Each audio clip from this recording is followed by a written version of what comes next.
Hi, this is Julie Henriquez from Your Ladders, and I am doing a Facebook Live today to talk to you all about auditioning and the business of auditioning, not the artistic side, the business side. I actually have a post down below, and I have done a pretty significantly long video about auditioning, and I also have a checklist on my website, yourladders.com/audition prep is the URL, www.yourladders.com/audition prep. And the reason I created this is, and I know you might be thinking, Julie, isn't Your Ladders about the business side of the performing arts? And while it is indeed about getting over business obstacles by getting artists able to build their own ladders over those obstacles. One of the obstacles can be not paying attention to or not thinking through the administrative side of auditioning. And for performing artists, auditioning is your job, part of your job. You are your own small business. I think that that's hard to understand and that's hard to deal with all the time, but it's true. And so I am working on helping artists understand how to audition better from the administrative side. And I say this in the video, and it's a pretty long video. I was going to do one of my 5 arts thoughts videos, and then it came out to be a lot longer. But I also do have the checklist that you can get and you can download, because I have been working on the other side of the table for so long, and I know so many other people who have been, and there are things that can get in your way of your success that don't make a lot of sense, to trip you up. So when you're talking about the artistic side, what monologue, what song, what you should wear, all that stuff, I highly recommend getting a coach or getting a group of other folks that you can work with to make sure that you're on the right page and to address things. If you are auditioning and it doesn't, you don't get feedback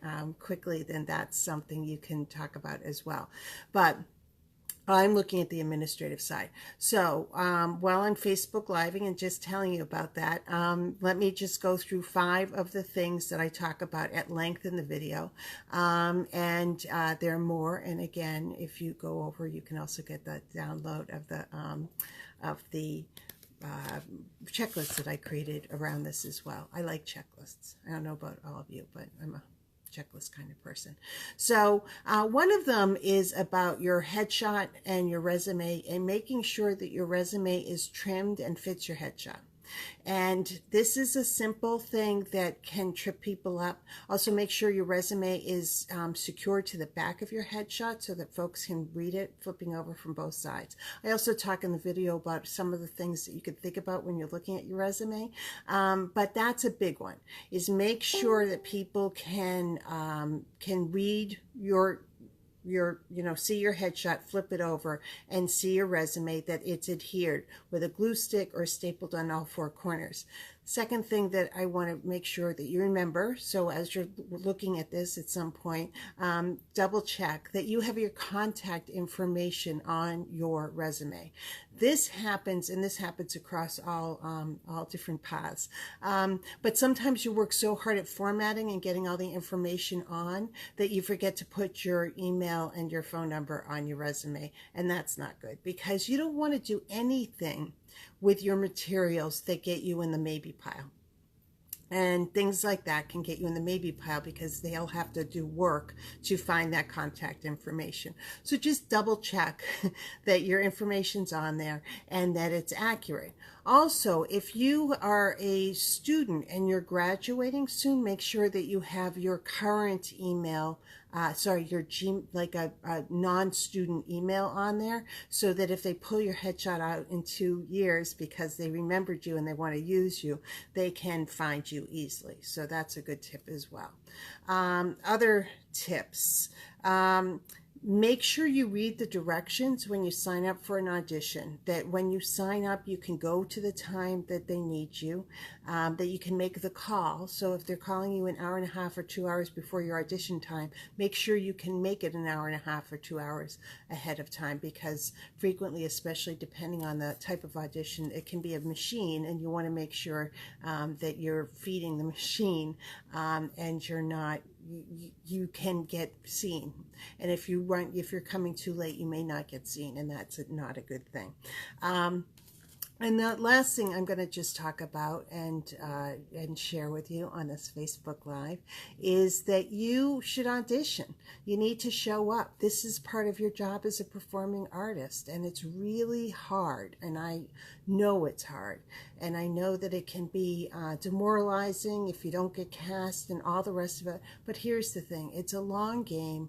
You need to play the odds. Somebody may see you in an audition and remember you in 6 months. You never know who's in the room.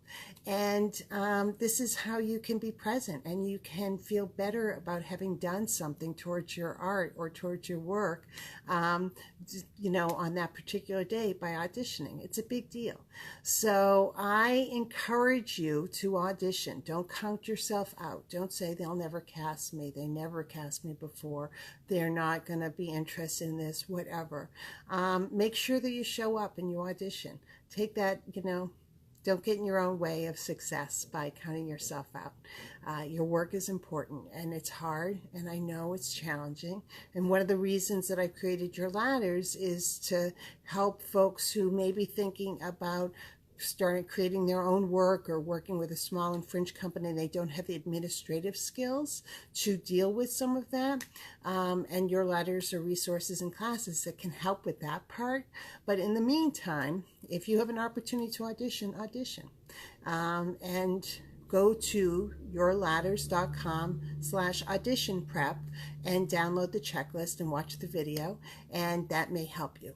Again, you are, when you're an actor, dancer, singer, a performer, you are your own small business. And making sure that you present yourself and that you get out there and you run the business to the best way you can is really important. And it's challenging, but I'm so grateful you all do it, because you make the world a better place by the work you do.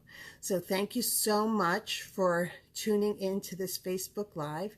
And I will see you on the blog or next week at 2 o'clock for another Facebook Live. Thanks so much.